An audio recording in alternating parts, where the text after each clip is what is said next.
Fala, galerinha, beleza? Galerinha, hoje aula de Física para o Ensino Médio da Rede Estadual de Goiás. Lembrando que esse é o projeto Seduc em Ação. Eu sou o professor Fontinelli e nosso tema da aula de hoje é Primeira Lei da Termodinâmica. Conteúdo importantíssimo para estudantes da segunda série do ensino médio. Vamos lá, então? Vamos lá, galerinha. Olha só, expectativa é reconhecer em sistemas físicos os princípios das leis da termodinâmica, mas vamos lembrar que essa é uma aula de revisão, então vamos retomar desde lá do início das nossas aulas, e a primeira aula nossa desse assunto é temperatura, beleza? E vamos lembrar o que é a temperatura. Será que a temperatura só está envolvida quando você tem um sol escaldante sobre você, que você começa a reclamar que está muito calor? Se você está fazendo isso, você pode até falar dessa forma, mas lembrando que essa é uma linguagem coloquial, mas fisicamente totalmente incorreta, beleza? Vamos lá então, olha só. Quando a gente pensa em temperatura, a gente vai lembrar justamente do grau de agitação das moléculas. Se a gente pegasse aí, por exemplo, gelo, líquido e gás, né, no estado sólido, no líquido e no gasoso, e eu fosse meter o dedo aí, justamente nessas matérias, o que nós teríamos? No sólido, você não consegue atravessar. O gelo, se você meter o dedo lá, você não consegue atravessar. Se você pegar a água e tentar atravessar, você consegue atravessar essa água. E se for o gás, o tempo todo você está atravessando o gás quando você anda, não é assim? E aí o que acontece? Se fôssemos observar essas moléculas que você está atravessando lá com o dedo, molecularmente você observaria o quê? Ora, quando você pega a água líquida e coloca lá no congelador e faz aqueles cubinhos de gelo, ela fica certinha, não fica? Porque existe um agrupamento ali, um ordenamento, em que esse cara junta as suas moléculas e faz aquela estrutura sólida, beleza? Quando ela está líquida, existe um agrupamento, mas mais disperso. E no gasoso ele é totalmente disperso as moléculas. O que caracteriza isso, pessoal? Caracteriza que quanto maior for a dispersão dessas moléculas, maior será a temperatura. É óbvio isso aí, não é isso? Porque olha só, se você observar quem é que é mais frio, é o sólido, gelo, ou o gasoso? Por exemplo, vamos colocar aqui para a gente entender mais facilmente, vapor. Lógico que o mais frio é justamente quem? O sólido. Aí quando eu falo em frio, quer dizer o quê? Baixa temperatura. Então, se eu for aumentando para líquido, a temperatura vai aumentar. Eu pego o gelo lá do congelador, coloco em cima da pia. O que acontece com ele imediatamente? Ele começa a derreter. Se eu pegar esse mesmo gelo e começar a esquentar um pouco mais e passar de 100 graus Celsius, o que vai acontecer com ele? Vai começar a passar para o estado gasoso, ou seja, quanto maior a minha temperatura, o estado físico da matéria passa de sólido, depois para líquido, depois para gasoso, beleza? Se você fizer o contrário, se você pegar esse cara e reduzir a temperatura, diminuir a temperatura dele, o que vai acontecer? Ele vai passar do gasoso para o líquido e depois para o sólido. E eu observo isso seguinte, então essa temperatura, Fontinelli, vai ter a ver justamente com a liberdade, com a vibração dessa molécula? Exatamente, porque quanto maior a temperatura, mais energia ele absorve e mais essa molécula vai vibrar. Quando essa molécula vibra muito, o que acontece? Ela muda do sólido para o líquido. Se ela vibrar mais ainda, por estar recebendo calor, por estar recebendo energia, ela vai passar para o estado gasoso. Beleza, galerinha? Então vamos lá. E aí a gente tem que lembrar o seguinte, vamos pegar aqui um refrigerante de garrafinha verde, né? Um refrigerante qualquer de garrafinha verde, você sabe aí qual é, né? E aí o que acontece? Quando você pega esse refrigerante e toca nessa garrafa, como é que ela vai estar? A gente pensa imediatamente que fria, não é assim? Agora, essa sensação de frio que você tem, fisicamente falando, você não pode usar esses termos, beleza? Você tem que usar os termos mais apropriados. E no caso, o que acontece? Você está com uma temperatura maior ou menor do que esse refrigerante estupidamente gelado? O que você acha? Ele está com uma temperatura menor, você está com uma temperatura maior. O que acontece com a energia, então? Ela sai de você e vai para onde? Para a garrafa verde, não é isso? De refrigerante, claro, não é isso?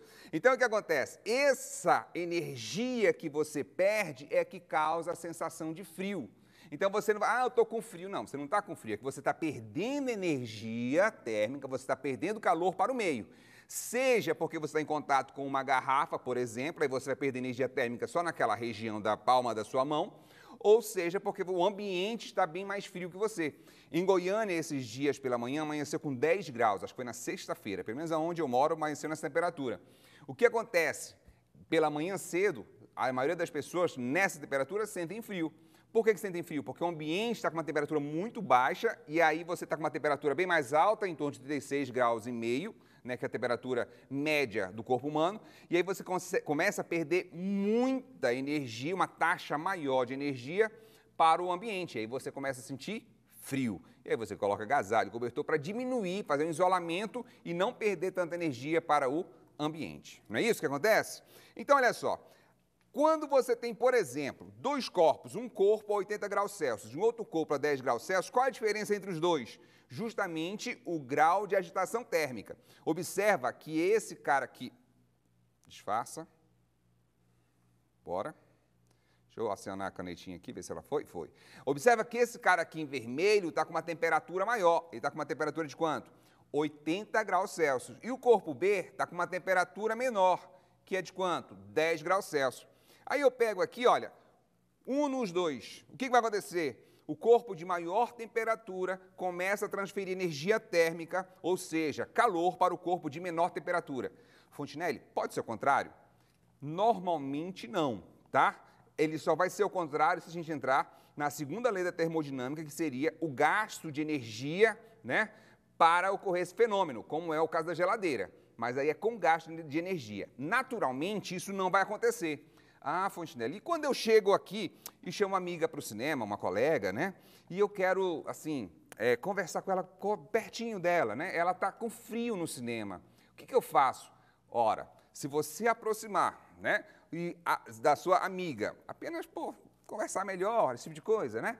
E aí você aproxima dela e fica coladinho nela. O que vai acontecer? Você que está com a maior temperatura, não está sentindo frio, vai começar a passar energia térmica para a sua amiga. E com isso, o que acontece? Ela vai começar a sentir aquecida, protegida, né? Mais forte. Então, o que acontece? Quando essa transferência ocorre, ela vai ocorrer até que momento?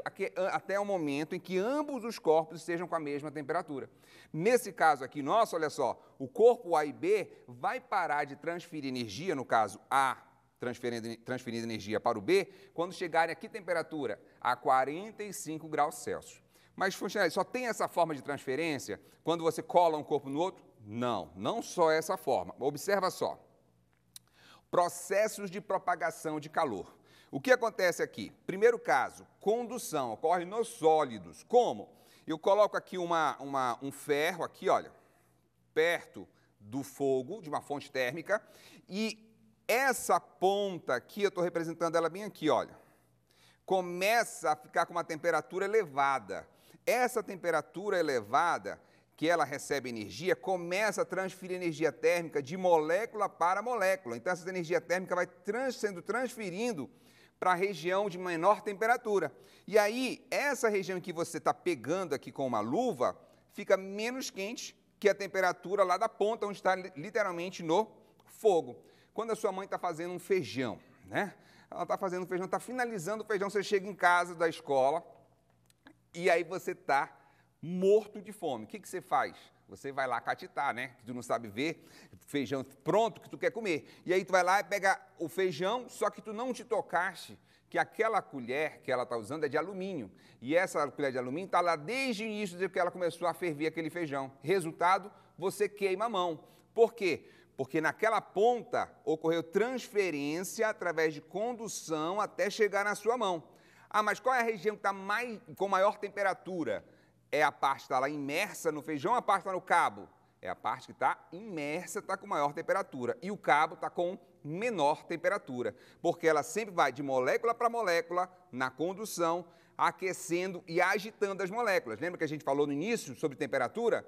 Quanto maior a temperatura, maior o grau de agitação da molécula. É isso que vai determinar a minha temperatura. Fechou? E aqui, olha, uma representação. Essas moléculas que estão perto do bico de Bunsen aqui, o que acontece? Elas agitam mais nessa região do que nessa outra região, que está em azul. Então, dá uma temperatura menor. Não quer dizer que seja frio, tá, pessoal? Ou com baixíssima temperatura. Não, está com uma diferença de temperatura. Onde tem o bico é maior e onde não tem ela é menor, porque a energia tende a ter esse movimento de ponto de maior temperatura para o ponto de menor temperatura sempre. E aí o que acontece? Segundo processo, que é o processo de convecção, ocorre nos líquidos e gases, que são chamados de fluidos, fechou? Como é que acontece isso? Se você pega uma panela lá, lembra aquelas panelas que você tem de uma liga metálica com vidro, e aí você tem uma panela transparente que você consegue ver a água. Se você faz essa experiência e observa ali, o que acontece? E aí você pega uns papeizinhos e coloca ali dentro. O que vai acontecer? Essa água do fundo que está em contato com a chama, olha, a chama aqui está em contato com a chama. O que acontece? Ela aquece mais rapidamente. Quando ela aquece mais rapidamente, o que acontece com ela? Ela aumenta de volume. E quando ela aumenta de volume, ela fica menos densa, ou seja, entre aspas, mais leve, tá? Um termo mais popular que a gente chama. Ou seja, ela fica menos densa. E aí ela sobe. Quando ela sobe, ela começa a ficar longe da fonte. E aí, quando ela fica longe da fonte, o que acontece lá com ela? Diminui o seu volume porque está longe da fonte, não está mais recebendo calor. Quando diminui o volume, o que acontece com ela? Fica mais pesada ou mais leve? Ela fica mais pesada, o que a gente chama de mais densa. E quando ela fica mais densa, o que acontece com ela? Se ela fica pensando no mais pesado, né, lá entre aspas, que esse termo a gente não deve usar em física, o que acontece? Ela vai começar a descer porque ela ficou mais densa. Quando ela desce, o que acontece com ela? Ela começa a diminuir o seu volume, ficou mais densa, mas ela começa a receber calor de novo. E aí ela começa a subir de novo, fica nesse processo, não para. Esse processo a gente chama de ciclo de convecção. Isso cai demais na prova do Enem para vocês. Ciclo de convecção. É só no caso da panela que acontece? Não. Mas o caso da panela é o mais fácil de você repetir em casa e visualizar através do papelzinho que eu falei para você, que você pode colocar lá dentro. Esse papelzinho vai ficar dando volta assim, olha, acompanhando o movimento do ciclo de convecção. Fechou? E aqui, olha, a gente pode ver um outro caso, que é quando você joga o ar-condicionado, coloca o ar-condicionado ou uma central de ar, você sempre coloca o quê? Em cima, porque esse ar frio tem menos volume e ele é mais denso, logo ele vai descer, tá certo? E aí sempre ocorre esse processo. E o ar quente vai subir, e então o ar frio desce, o ar quente sobe. E aí você também tem um ciclo de convecção, só que é lento, você não consegue perceber isso visualmente. Fechou? E para fechar os processos de propagação, você tem mais um caso, nosso tempo está acabando, que é o da irradiação, que é justamente o Sol mandando energia através de radiação solar para a Terra. Observa que, nesse caso, as ondas de infravermelho conseguem se propagar no vácuo. Um outro caso que a gente vê é quando a gente tem uma fogueira. E nessa fogueira a gente tem o quê? Aqui na parte de cima é convecção. O cara está mais quente e vai subir. Aqui do lado é o quê? Irradiação. Então, temos dois processos aqui no mesmo caso. Fechou? E aqui o fluxo que nós temos, que nós já falamos sobre isso, e nosso tempo encerrou, nem chegou onde eu queria. Beleza, galerinha? Pessoal, então a gente encerra hoje por aqui. Muito obrigado. Fiquem ligados, amanhã teremos aula para os estudantes da terceira série do ensino médio. Aula de língua portuguesa e matemática. Forte abraço e até a próxima. Valeu, galerinha. Até mais.